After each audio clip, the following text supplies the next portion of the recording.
Des moments avec Dieu avaient un temps de réflexion pour chaque jour. 19 décembre. Perdre la bénédiction. Isaac répondit, et dit à Ésaü, « Voici, je l'ai établi ton maître, et je lui ai donné tous ses frères pour serviteurs, je l'ai pourvu de blé et de vin, que puis-je donc faire pour toi, mon fils ?» Ésaü dit à son père, « N'as-tu que cette seule bénédiction, mon père? Bénis-moi aussi, mon père. » Et Ésaü éleva la voix, et pleura. Genèse 27, 37 et 38.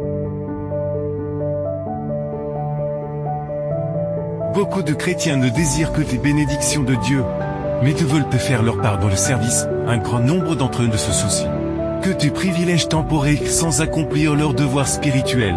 C'est ce qui est arrivé d'Ézèphe, le fils aîné d'Isaac. Pour lui, servir Dieu était un lourd fardeau.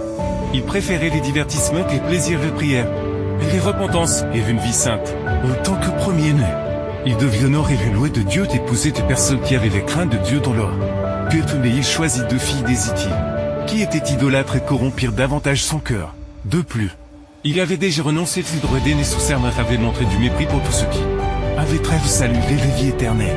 Il arrive alors que le vieux père désormais agité et perdu les lui demande d'aller de l'échoue et de lui rapporter quelque chose à manger de sa chasse, afin qu'il puisse ensuite le bénir. Cette bénédiction patriarcale était un héritage qui se transmettait de père en fils, et par cet acte qu'il lui transférait tous ses privilèges spirituels et matériels. Les bénédictions que les patriarches donnaient à leurs enfants étaient inspirées par Dieu. Les recevoir équivalait à recevoir Dieu lui-même. Elles promettaient un avenir prospère et riche, une abondance de fruits, de récoltes et de greniers. Elles garantissaient la victoire sur les ennemis et la présence de Dieu, qui serait toujours à leur côté. Recevoir cette bénédiction était très précieux et apprécié par les enfants.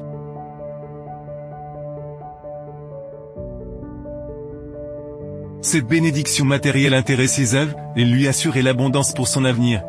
Garantissait à ses descendants de devenir une grande nation. Cependant, il n'avait pas rempli les conditions, qu'il n'était pas fidèle à Dieu.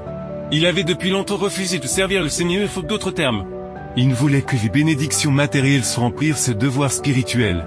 Mais la providence divine avait d'autres plans, Ésaü ne se montra pas digne de la primogéniture. Et cette bénédiction lui fut retirée. Son frère Jacob eut bien qu'elle ait de mensonges avec l'aide de sa mère, se déguise en Ésaü afin que son père lui accorde les bénédictions tant désirées.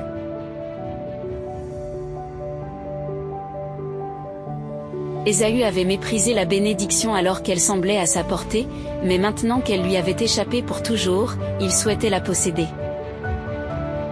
Ésaü est l'exemple de ce qu'il aurait pu être.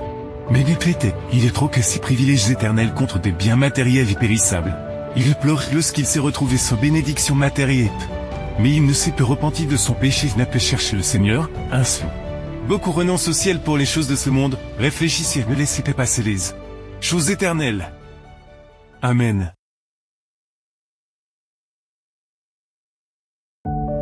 Merci pour écouter cet audio. Nous vous invitons à partager avec votre. Contactez et visitez le site web biblewell.com